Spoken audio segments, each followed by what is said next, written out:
आज इन पहाड़ों पर घूमते घूमते एक अजीब सी आवाज़ ने अंदर से आवाज़ दी कि मैं इन होम स्टे से बात करूं।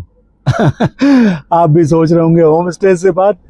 जी हाँ, पत्थरों, लकड़ी और सीमेंट की बने हुए इन इमारतों से, इन होम स्टे से आप सोच रहे होंगे पागल हो गया है। और जी नहीं, ये पागलपन नहीं, ये पहाड़ है। यहाँ पागलपन भी आकर ठीक हो जाता है। तो जय श्री राम, हर हर महादेव, जय श्री कृष्ण, जय श्री राधे। तो ऐसे ही मैं एक होम स्टे के पास से गुजर रहा था, तो वहाँ की खिड़की खुली थी। तो जैसे कि मेरी आदत है, मैं बोलते रहता हूँ, तो मैंने वहाँ भी बोला, और भाई होम स्टे क्या हाल चाल। तो आपको विश्वास नहीं होगा, जवाब आया, जी हाँ सब बढ़िया है सीकर सन्यासी। तो पहले सिर्फ गुजरते हुए हवा मिलने आती थी, अब तो बहुत सारे लोग आते हैं, बहुत सारे हंसी के ठहाके आते हैं, कहानियाँ आती हैं, बहुत अच्छा लगता है। और अब तो यहाँ हम लोगों की बढ़ती संख्या से, मतलब होम स्टेज की बढ़ती संख्या से, गांव के बच्चों को यहीं आसपास ही काम मिल रहा है और बच्चों को शहर नहीं जाना पड़ता, तकलीफ़ें नहीं भोगनी पड़ती। तो सुनकर मुझे बहुत अच्छा लगा और मैंने कहा अच्छा, ये तो बहुत ही बढ़िया बात है।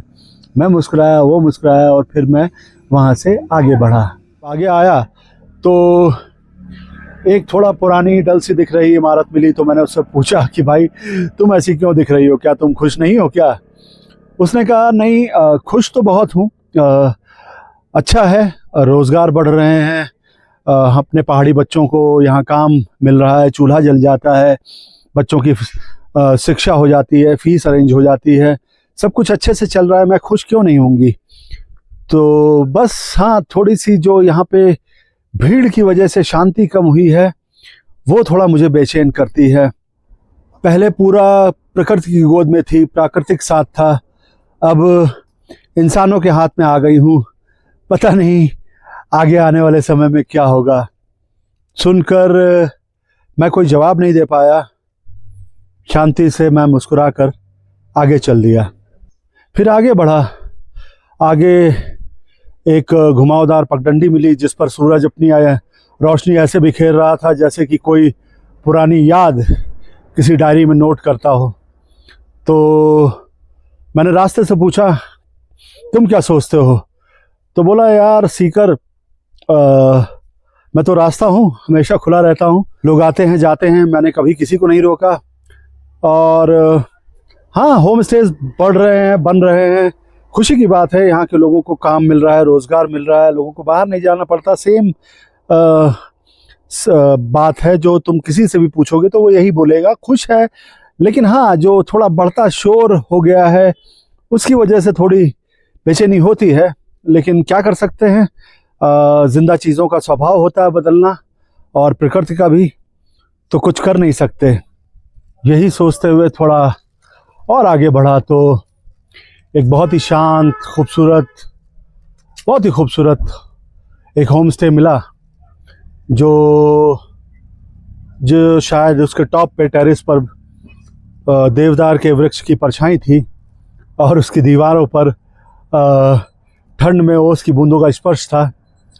तो मैं कुछ बोलने ही वाला था, तो उसने बोला, मैं बोलूँगा सीकर, तुम्हारे पूछने की ज़रूरत नहीं है, मैं बोलूँगा, लेकिन मैं थोड़ा धीरे बोलूँगा। मैं चुप हो गया, मैं देखने लगा। उसने कहा, सीकर, मैं भी खुश हूँ, बहुत खुश हूँ। गांव के लोग यहीं कमा रहे हैं, बच्चे अपने माँ बाप के साथ रहकर यहीं घर संभालते हैं, परिवार संभालते हैं, शहरों के धक्के नहीं खाने पड़ते। लेकिन एक चीज़ कहनी है, क्योंकि तुम इंसान हो, इसलिए मैं तुम्हारे ज़रिए ये बात कहना चाहता हूँ कि